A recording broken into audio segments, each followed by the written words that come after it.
যখন আমি ভাপা পিঠাটা বানাই তখন সবাই খেয়ে বলে, কি দিয়েছে ভাপা পিঠা, এত মজা কিভাবে হয়। সত্যি মজা, আপনারা না খেলে কিছুতেই বিশ্বাস করতে পারবেন না। আসসালামু আলাইকুম everyone, welcome to cooking network. ভাত রান্না করা যে চালগুলা, সেই চালগুলো এখানে আমি 30 মিনিটের জন্য ভিজিয়ে রেখেছি। আর এগুলো আমি একটা ব্লান্ডারে গুঁড়ো করে নিয়েছি।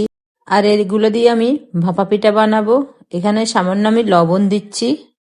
এখানে আমি দিচ্ছি 2 চামচ গুঁড়া দুধ, কারণ আজকের ভাপা পিঠা আমি অন্য স্টাইলেই বানাবো। চালের গুঁড়ার সাথে গুঁড়া দুধটা ভালো করে মিশিয়ে নেব। এবার চালের গুঁড়ার সাথে আমি অল্প করে একটু পানি মিশাবো। একসাথে মেশাতে যাবে না, তাহলে কিন্তু আপনার চালের গুঁড়াটা একদম ভিজে যেতে পারে আর ভাপা পিঠাটা ভালো হবে না। পানি কিন্তু আমি এখানে বেশি দিইনি, কারণ এখানে গুঁড়া দুধ দিয়েছি, কারণ গুঁড়া দুধটা একটু আঠালো ভাব থাকে। পরে চালের গুঁড়োর সাথে গুঁড়া দুধটা ভিজে চাকা চাকা হয়ে যাবে, তখন পিঠাটা খেতে আর ভালো লাগবে না। আমি পিঠাটা কিভাবে বানাচ্ছি খেয়াল করলে দেখতেই পাবেন, কারণ এই ভাপা পিঠার রেসিপিটা আমি আরেকবার দিয়েছি। তখন দিয়েছিলাম আমাদের নোয়াখালী ভাপা পিঠা কিভাবে বানায় সেটা রেসিপিটা। আজকের পিঠাটা একটু ডিফারেন্ট, কারণ আজকের এই পিঠাটার নাম শাহী ভাপা পিঠা, তাই অন্য স্টাইলে আমি বানাচ্ছি। আপনার বাসায় একবার হলে এভাবে ট্রাই করে দেখবেন। আর এই রেসিপিটা কিন্তু কোথাও পাবেন না, আমি প্রথম দিলাম। ইউটিউবে খুঁজলে হয়তো নাও পেতে পারেন, তাই শেয়ার দিয়ে রেখে দিতে পারেন।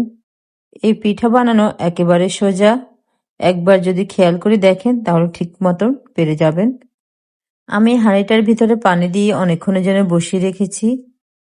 যখন দেখবেন পাতিলে এরকম ধোঁয়া উঠছে তখন পিঠাটা দিয়ে দিতে হবে। পিঠা দেওয়ার সময় অবশ্যই সাবধানতা অবলম্বন করবেন, কারণ পাতিল থেকে যে ভাপটা হাতে লেগে যেতে পারে। এবারে পিঠাটাকে সুতি কাপড় দিয়ে আমি চারপাশ থেকে ঢেকে রাখবো, আর একটা ঢাকনা দিয়ে আমি ঢেকে রাখবো যাতে করে ভাপটা তাড়াতাড়ি আসে। একটা পিঠা হতে 3 থেকে 4 মিনিট সময় লাগে, এর বেশি আর সময় লাগে না। দেখতে পাবেন আমার এই পিঠাটা কতটা সুন্দর আর নরম তুলতুলে হয়েছে। শীত আসলে এই পিঠাটা বেশি ভালো লাগে, আর সবার ঘরে কিন্তু এই পিঠাটা চলে। আর গরম অবস্থায় পিঠাটা খেতে ভীষণই মজা লাগে। আমার সবচেয়ে পছন্দের এই পিঠাটা। যেহেতু এটা শাহী ভাপা পিঠা বানালাম, এর স্বাদ তো দ্বিগুণ হবে। আর আপনারা বাসা অবশ্যই একবার হলে এটা ট্রাই করে দেখবেন, এটা ভীষণ মজা।